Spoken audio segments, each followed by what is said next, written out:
કે મનરેગા કૌભાંડની અંદર કોંગ્રેસના એક મોટા નેતા હીરા જોટવાની અટકાયત કરવામાં આવી છે અને આને કારણે રાજકારણની અંદર ગરમાટો આવી ગયો છે। ગુજરાતની અંદર ખાસ કરીને દક્ષિણ ગુજરાતના ભરૂચમાં છેલ્લા ઘણા સમયથી મનરેગા કૌભાંડ ગાજે છે અને જાત જાતના આરોપો આક્ષેપો થતા જ રહે છે અને ફરિયાદો પણ નોંધાય છે। હવે એવું જાણવા મળ્યું છે કે મનરેગા કૌભાંડની અંદર કોંગ્રેસના એક મોટા નેતા હીરા જોટવાની અટકાયત કરવામાં આવી છે અને આને કારણે રાજકારણની અંદર ગરમાટો આવી ગયો છે।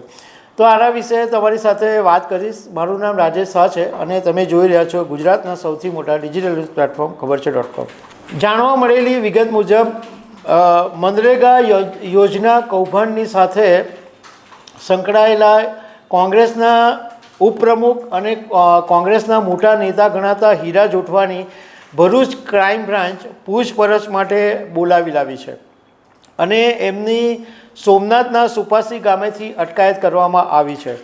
આ બાબતે અમે ભરૂચના એસપી મયુર ચાવડાની સાથે વાત કરી હતી।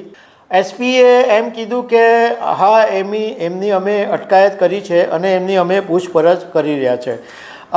અમે એમને એમ પૂછ્યું કે જે બચુ બાખડ ભાજપના મંત્રી છે એમના પુત્રો પણ આ મનરેગા કૌભાંડમાં સંકળાયેલા છે, તો આ કૌભાંડને આ હીરા જોટવા સાથે કનેક્શન છે? તો એ બાબતે એમણે કશું કહેવાનો ઇનકાર કર્યો હતો। હવે એકચ્યુઅલી ભરૂચ જિલ્લાની અંદર 56 ગામોમાં 7.30 કરોડ રૂપિયાનું મનરેગા કૌભાંડ થયું છે અને એક અધિકારી પ્રતિક ચૌધરીએ આ ફરિયાદ નોંધાવી હતી અને હમણાં થોડાક દિવસો પહેલાં જ આમ આદમી પાર્ટીના ધારાસભ્ય ચૈતર વસાવાએ હીરા જોટવાની સામે આરોપ લગાવેલો કે ભાજપ અને કોંગ્રેસના નેતાઓએ સાથે મળીને 400 કરોડથી વધારે મનરેગાનું કૌભાંડ કર્યું છે।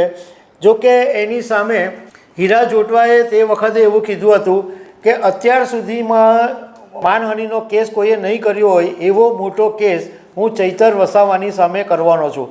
એમણે એવો ઇનકાર કરેલો હતો કે કોઈ પણ કૌભાંડમાં તેઓ સામેલ નથી। જ્યારે ચૈતર વસાવાએ એવું કીધું હતું કે જલારામ એન્ટરપ્રાઇઝ અને આ બધી જે કંપનીઓ છે એ હીરા જોટવાની છે।